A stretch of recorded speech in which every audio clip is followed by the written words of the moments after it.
নূহ আলাইহের কাহিনী। নূহ আলাইহ ছিলেন আল্লাহর একজন মহান রাসূল। তিনি আদম আলাইহের নবম প্রজন্মের বংশধর ছিলেন।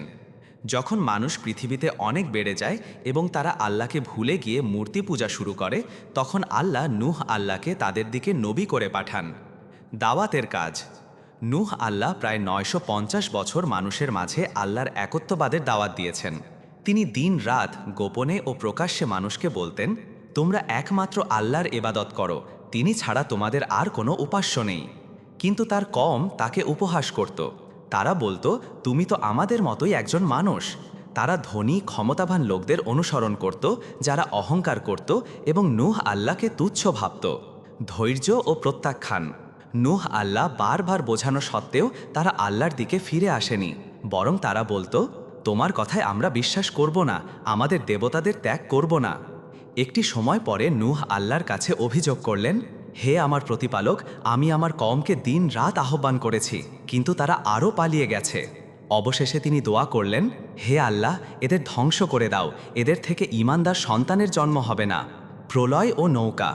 আল্লাহ তখন নূহ আল্লাহকে আদেশ করলেন একটি বিশাল নৌকা জাহাজ বানাতে। তিনি আল্লাহর নির্দেশ অনুযায়ী একটি বড় জাহাজ তৈরি করতে থাকলেন। লোকেরা তাকে পাগল বলে উপহাস করত।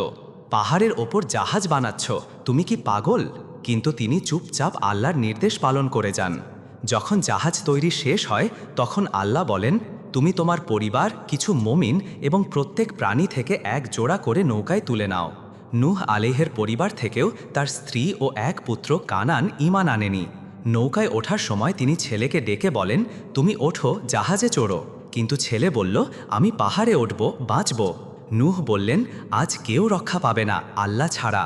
অবশেষে এক ভয়ানক বন্যা শুরু হয়। আকাশ থেকে প্রবল বৃষ্টি, মাটির নিচ থেকে পানি বের হয়ে যায়, সব মিলে পৃথিবী প্লাবিত হয়ে যায়। যারা ঈমান আনেনি সবাই পানিতে ডুবে মারা যায়, ইভেন নূহ আলাইহের ছেলে। বন্যা থেমে যায়। অনেক দিন পর আল্লাহ পানিকে শান্ত করেন। জাহাজটি একটি পাহাড়ে জুদি পর্বতে এসে থামে। এরপর আল্লাহ নূহ আল্লাহ ও মুমিনদের নতুন করে জীবন শুরু করতে বলেন। শিক্ষা। সত্য পথে ডাকে কেউ সাড়া না দিলেও হাল ছাড়বে না। আল্লাহর হুকুম সর্বোচ্চ, মানুষ যতই উপহাস করুক না কেন। আত্মীয় হলেও যদি ঈমান না আনে, তবে সে আল্লাহর কাছে নিরাপদ নয়। ধৈর্য ও নিষ্ঠা থাকলে আল্লাহ সাহায্য করেন। মূলত সূরা হুদ, সূরা নূহ এবং সূরা আল কামারে এই কাহিনী বিশদভাবে বর্ণিত হয়েছে।